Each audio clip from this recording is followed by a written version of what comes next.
Добро утро, Ване. Екипата, како што кажа и ти на МТВ, е на терен во моментов на една од главните сообраќајни артерии во градот Мостот Беласица, кој што и натаму останува затворен за сообраќај и пешаци по оштетувањата кои што ги доби од пожарот минатата недела.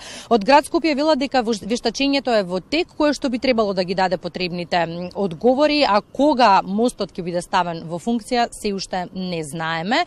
Во недостиг на конкретни одговори, побаравме одговори и на разговор од оние кои што се подготвени барем да зборуваат гласно. Ова утро на темата разговараме со директорот на Центарот за управување со кризи, господинот Стојанче Ангелов. Добро утро и благодарам за расположението да говорите гласно на темата, бидејќи и ние новинарите, но и граѓаните трагаме по одговори. Добро утро, тоа е наша основна работа. Во Центарот за управување со кризи се вкрстуваат сите информации и наша обврска е да ги споделуваме со јавноста она што го знаеме. Ако нешто не знаеме, ќе напоменеме дека ова може постојат различни варијанти, но сепак подобро ние како институција и како држава да излеземе со одредени информации, отколку да оставиме да се шират многу непотребни шпекулации. И ајде од она што го знаете, ќе започнеме со ред. Ноќта кога се случи пожарот, заедно со пожарникарите бевте тука на терен и тогаш предвидувањата, но и сега во однос на тоа кога мостот би бил ставен во функција, не се оптимистични. За почеток би укажал на еден момент кој што е релативно непознат за јавноста. Ноќта пожарот толку јако беснееше што пожарникарите предпоставуваат дека истекува газ од некој од цевките кои што минуваат под самиот мост. Од тие причини ние како Центар за управување со кризи ги контактиравме надлежните субјекти за кои што постоеше можност да пренесуваат газ во некој од цевководите под мостот. Откако беше утврдено дека под мостот не минуваат цевководи низ кои што минува газ, односно гасоводи, потоа се погриживме да биде исклучена електричната инсталација која што има во самиот мост, која што предпоставам дека служи за напојување на светилките на мостот, откако обезбедивме како ЦУК безбедни услови за интервенција на пожарникарите, тие тогаш започнаа со гаснење, што само по себе значи дека пожарот не беше започна да се гасе веднаш за да се обезбеди безбедност на пожарникарите. Пожарникарите беа соочени со оттежното гаснење, бидејќи цевководите минуваат на реката Вардар, која што овде е прилично широка и особено централниот дел под мостот беше доста недостапен. Тоа е една од причините зашто овој пожар кој што кога не би бил над река би бил сигурно изгаснат побрзо, гореше малку подолго време, а исто развил висока температура за која што, иако овие се неофицијални информации, дека е над 1000 степени, бидејќи пожарникарите се исклучително искусни и ги ја разликуваат температурата. Впрочем, тие се ја чувствуваат самата температура, бидејќи го гаснат од непосредна близина. Од тие причини утрото можеше да се забележи дека има паднато тенки бетонски плочки од подлогата на мостот, која што служи како заштита на долната страна на мостот, но беше видливо дека има одредени оштетувања. И тогаш и денес ние не знаеме колкави се оштетувањата на мостот. Постои можност тие да се многу мали и јас сум сепак оптимист, се уште неофицијалните информации зборува дека оштетувањата има можност да се мали, а постоеше и најцрната варијанта оштетувањата да се големи, мостот да не може да биде реновиран. Ќе продискутираме нешто подоцна за овие опции, во меѓувреме сакам да ве прашам за причинителот. Под мостот се лоцирани и кебиња и душеци, што значи дека понекогаш или престојуваат луѓе. Град Скопје се огласи и велат човечки фактор е причината, вие исто така се огласивте и велите дека е многу рано да се посочи виновникот. Од страна на увидната екипа на МВР е извршен детален увид, стручни лица од МВР кои што се специјализирани за вакви настани, изврши увид, ги собраа сите достапни траги.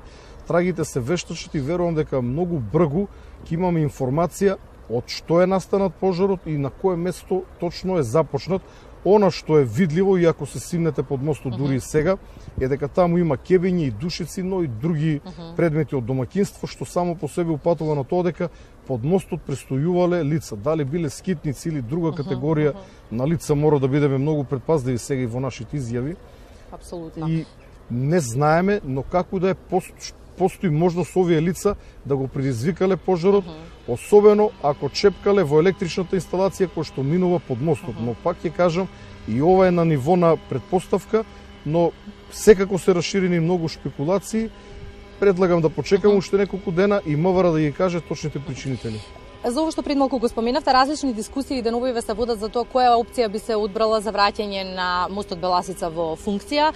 Едната за која што се зборуваше е опцијата тој да се сруши и повторно да се гради. Втората е да се реконструира, при тоа излезе информација дека многу тешко би се нашла градежна фирма која што би гарантирала за безбедноста на мостот во случај на реконструкција. Ова се само предпоставки, веќе денес можам да кажам дека сум оптимист, затоа што штетата која што е предизвикана на мостот е од ова страна, каде што стоиме ние од страната низ Гејст, каде што всушност самиот пожар започнал, додека од другата страна штетата е многу помала и постои можност мостот да може релативно, би рекол, лесно да биде реконструиран.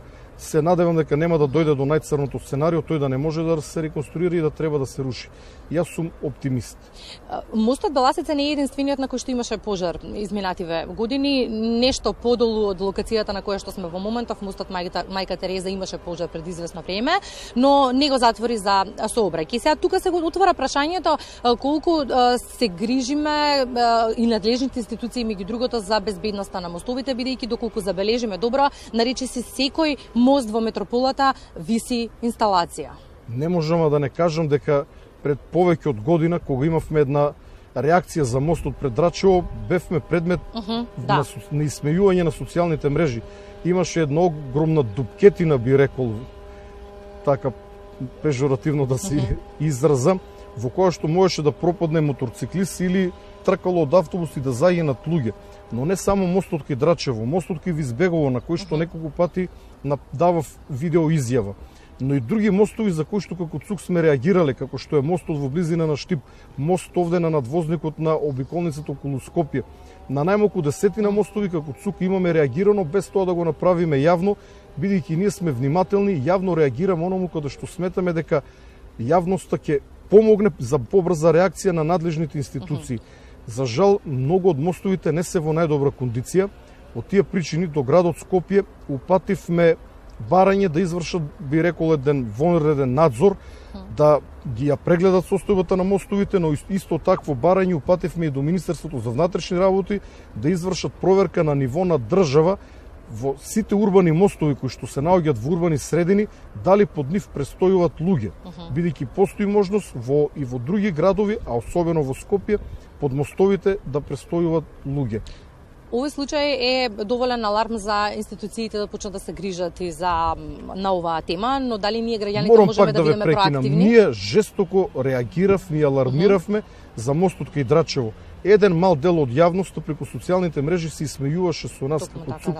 Исто така жестоко реагиравме за мостот Визбегово. Отидете од овде на мостот кај Визбегово, тој е еден мал стар мост и јас можам слободно да кажам дека тој мост ќе падне. Може би не оваа година, може би после неколку години ќе падне и се надевам во моментот кога тој мост ќе падне дека нема никој да има под него, но за да падне најверојатно ќе има некој на него. На тој мост од него паѓа бетонски коцки, оние коцки со кои што се поплочуваат старите патишта и мостови.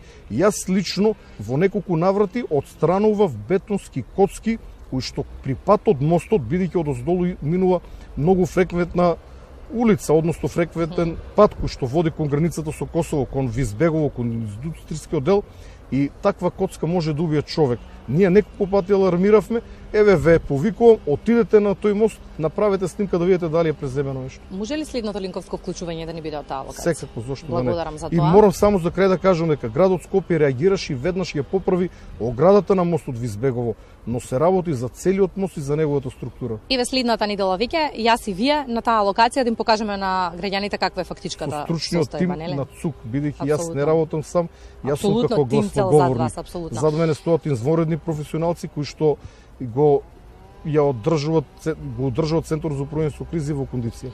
Ги споминавме институциите. Овој случај е доволен аларм за тие да се кренат сите на нога и да почнат да работат на темата, но меѓу другото ова е доволен аларм за и ние граѓаните да почнеме да се грижиме за нашата безбедност. Има ли опција каде ние да пријавиме? Има, јас постојано во сите мои настапи, верувам и ке вас повторувам, за било каква опасност, не само од мостови, која што го загрозува човековиот живот, која што го загрозува човековото здравје или имотот на граѓаните веднаш можат да пријават на бројот 112.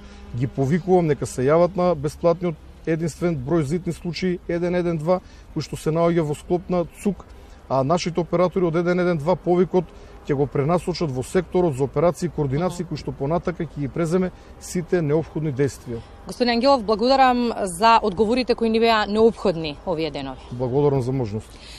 Ване, уште еднаш подсетуваме, мостот е затворен за сообраќај, додека да видиме кои се опциите за негово повторно враќање во функција. Сите кои што се движат од аеродром кон центар и обратно, наоружајте се со трпение, бидејќи ако порано ни беа потребни 5 до 10 минути порано за да стигнеме до своите работни места, сега се потребни многу повеќе.